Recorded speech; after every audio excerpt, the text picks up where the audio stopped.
Welcome to Obli prep channel. मैं मुजीब खान। तो जैसा कि दोस्तों हम लोग भारतीय अर्थव्यवस्था के बारे में पढ़ रहे हैं। पिछली वीडियो में हमने आपको बताया था कि अर्थशास्त्र और अर्थव्यवस्था में क्या संबंध है, अर्थशास्त्र बड़ी होती है कि अर्थव्यवस्था। अब हम बात करने जा रहे हैं कि अर्थव्यवस्था कितने प्रकार की होती है, यानी दुनिया में कौन कितनी प्रकार की अर्थव्यवस्थाएँ रन कर रही हैं। तो इसको हम एक नाम देते हैं विश्व अर्थव्यवस्था। विश्व अर्थव्यवस्था, इंग्लिश में इसे कहते हैं वर्ल्ड इकोनॉमी। तो इसी के अंतर्गत हम लोग पढ़ेंगे अर्थव्यवस्था के प्रकार के बारे में। अर्थव्यवस्था के प्रकार। तो सबसे पहली जो अर्थव्यवस्था होती है वो होती है नियंत्रण के आधार पर अर्थव्यवस्था। नियंत्रण के आधार पर अर्थव्यवस्था का प्रकार, यानी types of economy based on control. दूसरे की बात करें तो आपका विकास के आधार पर, विकास के आधार पर अर्थव्यवस्था के प्रकार, यानी types of economy based on development. तीसरे की बात करें तो तीसरे प्रकार की अर्थव्यवस्था होती है नियोजन के आधार पर अर्थव्यवस्था के प्रकार।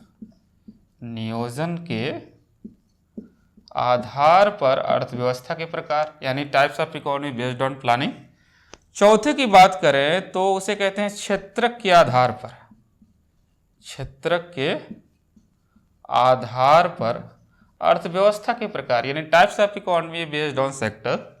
पांचवे की बात करें तो आपका बंद एवं खुली अर्थव्यवस्था, यानी बंद एवं खुली अर्थव्यवस्था।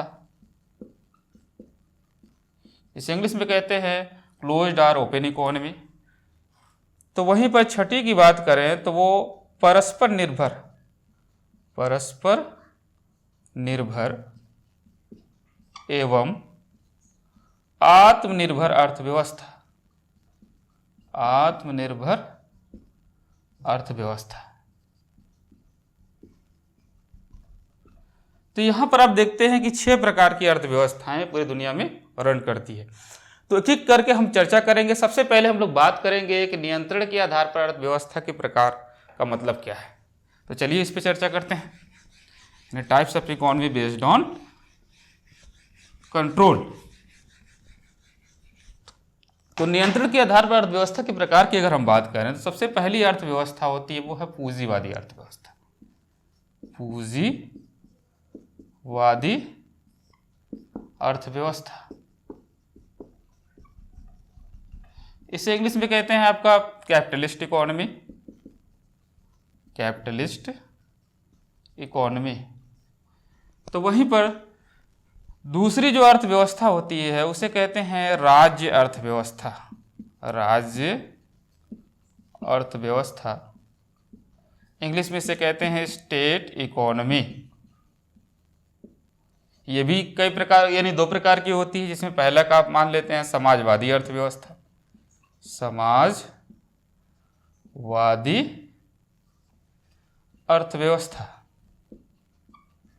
जिसे कहते हैं आपका सोशलिस्ट इकोनॉमी। Socialist economy. तो वहीं पर दूसरी अर्थव्यवस्था है उसे कहते हैं साम्यवादी अर्थव्यवस्था। साम्यवादी अर्थव्यवस्था, इसे इंग्लिश में कहते हैं कम्युनिस्ट इकोनॉमी। Communist economy.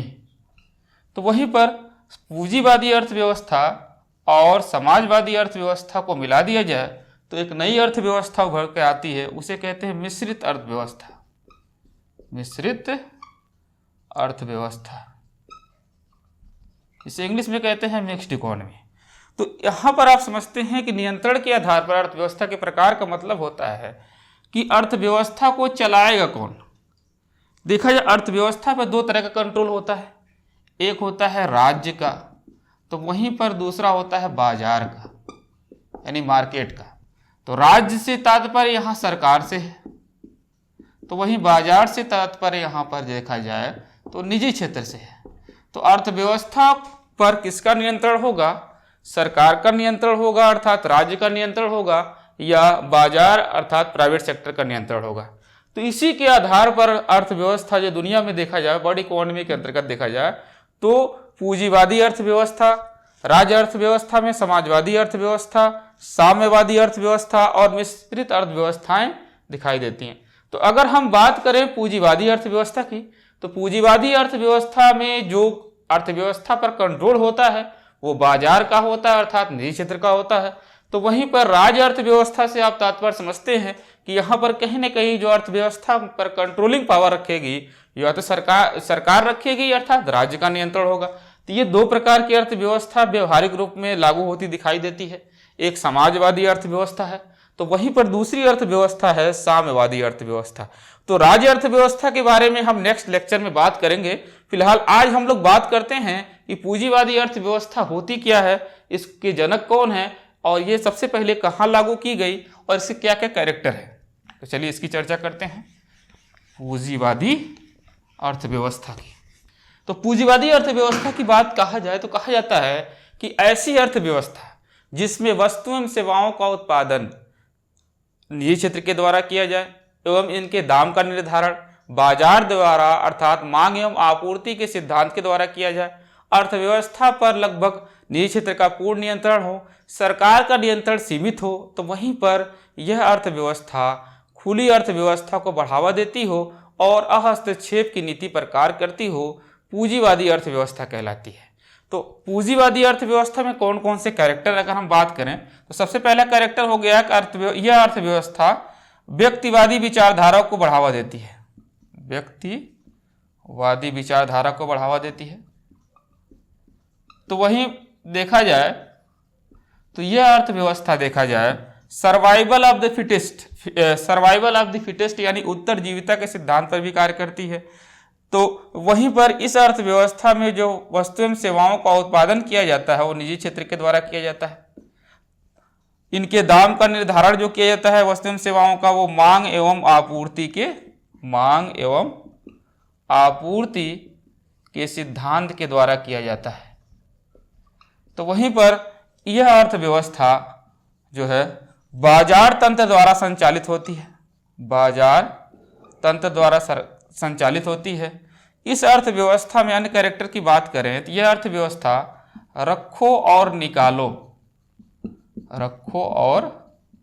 निकालो की नीति पर कार्य करती है। इसे कहते हैं इंग्लिश में हायर एंड फायर पॉलिसी। इसे कहा जाता है हायर एंड फायर पॉलिसी। तो इस पे ये रन करती है। तो वहीं पर यह अर्थव्यवस्था खुली अर्थव्यवस्था को बढ़ावा देती है। खुली अर्थव्यवस्था को बढ़ावा देती है, ओपन इकोनॉमी को। यानी इसका मतलब हो गया कि अर्थव्यवस्था में जो व्यापार होता है वो फ्री ट्रेड होता है। यानी कह सकते हैं सरकार के द्वारा इस अर्थव्यवस्था में किसी जो वस्तुओं को एवं सेवाओं का निर्यात होता है या आयात होता है उस पर किसी भी प्रकार का टैरिफ नहीं लगाया जाता है। तो वहीं पर यह अर्थव्यवस्था हस्तक्षेप की नीति पर कार्य करती है। यानी कह सकते हैं इसे इंग्लिश में लेसे फेयर पॉलिसी। तो लेसे फेयर पॉलिसी पर यह कार्य करती है। तो वहीं पर इसके और भी कई कैरेक्टर हैं। तो पूंजीवादी अर्थव्यवस्था में आपने देखा कि वस्तु एवं सेवाएं जो होती हैं वो पूरी तरह से निजी क्षेत्र के द्वारा उत्पादित की जाती हैं और उनके दाम भी देखा जाए बाजार तंत्र तय करता है। पूंजीवादी अर्थव्यवस्था की अगर बात करें तो पूंजीवादी अर्थव्यवस्था के जनक हैं एडम स्मिथ। तो एडम स्मिथ ने 1776 में पुस्तक लिखी थी वेल्थ ऑफ नेशन, जो अर्थशास्त्र की पहली पुस्तक मानी जाती है। इसी पुस्तक में एडम स्मिथ ने जिस विचारधारा का उल्लेख किया उसे कहते हैं पूंजीवादी विचारधारा, और जिस अर्थव्यवस्था को बढ़ावा दिया उसे कहते हैं पूंजीवादी अर्थव्यवस्था। तो अर्थशास्त्र का जो जन्म हुआ वो पूंजीवादी विचारधारा के साथ हुआ और एडम स्मिथ को पूंजीवादी अर्थव्यवस्था का जनक कहा जाता है। एडम स्मिथ कहते हैं कि जो वस्तु एवं सेवाओं का उत्पादन किया जाना चाहिए उसे निजी क्षेत्र के द्वारा किया जाना चाहिए। इनके दाम जो होने चाहिए तय वो मांग एवं आपूर्ति के सिद्धांत के द्वारा अदृश्य हाथों के द्वारा बाय इनविजिबल हैंड के द्वारा किया जाना चाहिए। तो इस प्रकार हम देखते हैं कि एडम स्मिथ को पूंजीवादी अर्थव्यवस्था का जनक माना जाता है। अब बात ये करते हैं कि सबसे पहले दुनिया में पूंजीवादी अर्थव्यवस्था को किस देश ने लागू किया। तो अगर हम बात करें तो आप जानते हैं कि जब अर्थशास्त्र का जन्म 1776 में हुआ तो वहीं पर 4 जुलाई 1776 को दुनिया का पहला आधुनिक रूप में लोकतांत्रिक देश का उदय होता है। उसका नाम यूएसए है और यूएसए का उदय होता है। तो यूएसए 1776 में आज़ाद हुआ और अर्थशास्त्र का जन्म भी 1776 में हुआ। दोनों घटनाओं में कहीं ना कहीं एक देखा जाए समय का दोनों एक ही समय में घटित होती हैं। तो अमेरिका एक विश्व पटल पे एक बहुत ही कह सकते हैं पहला आधुनिक रूप में लोकतांत्रिक देश जब उदय हुआ तो उसे एक नई विचारधारा की जरूरत थी। उसे पूंजीवादी विचारधारा को पाया और उसे पूरी तरह से अपना लिया और उसको लागू करने वाला अगुआ देश बन गया। तो सबसे पहले पूंजीवादी विचारधारा को अपनाने वाला देश यूएसए है, अमेरिका है। तो इस प्रकार हमने देखा कि पूंजीवादी अर्थव्यवस्था में क्या होता है कि सब कुछ जो है प्राइवेट सेक्टर के हाथों में होता है। सरकार जो होता है पूंजीवादी अर्थव्यवस्था में सरकार की भूमिका क्या होती है, केवल सरकार क्या करती है, कानून व्यवस्था और जो है तरह तरह के नियामकीय रेगुलेटरी बॉडी के माध्यम से अर्थव्यवस्था पर नियंत्रण करती है। यानी अर्थव्यवस्था के आंतरिक मामलों में सरकार का नियंत्रण कम होता है। इसीलिए इसे हस्तक्षेप की नीति आधारित अर्थव्यवस्था भी कहते हैं, लेसे फेयर पॉलिसी भी कहते हैं।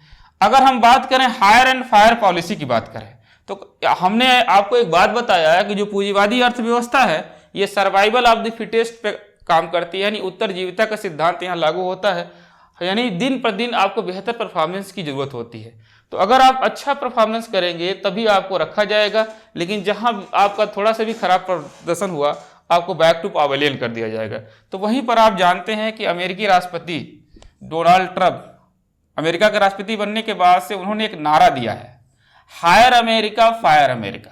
अगर बात करें हायर अमेरिका फायर अमेरिका, तो आप जानते हैं कि अमेरिका में कामकाजू वीजा को कहते हैं H1B वीजा। तो जब से ट्रम्प बने उन्होंने क्या किया है कि भारत कहने मतलब ये है कि जो H1B वीजा है उस पर पूरी तरह से उन्होंने क्या किया है, एक प्रकार का रोक लगा दिया है। यानी जो बाहरी लोग हैं वो कहीं ना कहीं अमेरिका में जो लोग हैं उनकी वजह से बेरोजगार हो रहे हैं। तो उन्होंने एक नारा दिया है हायर अमेरिका फायर अमेरिका। यानी कहने का मतलब है कि अमेरिकी लोगों को रखा जाए और अमेरिकी लोगों को बाहर किया जाए, तो बाहरी लोगों को काम न दिया जाए। तो यहाँ पर एक प्रकार का कह सकते हैं कि वैसे संरक्षणवादी नीति है, या कह सकते हैं कि अमेरिका के संदर्भ में एक प्रकार का देखा जाए तो राष्ट्रवादी विचारधारा है। तो फिलहाल हम लोग यहाँ पे नियंत्रण के आधार पर अर्थव्यवस्था के प्रकार में हमने आज समझा कि पूंजीवादी अर्थव्यवस्था होती क्या है। अब हम लोग नेक्स्ट लेक्चर में इसके बारे में बात करेंगे। तो फिलहाल आज के लिए इतना ही। Thank you.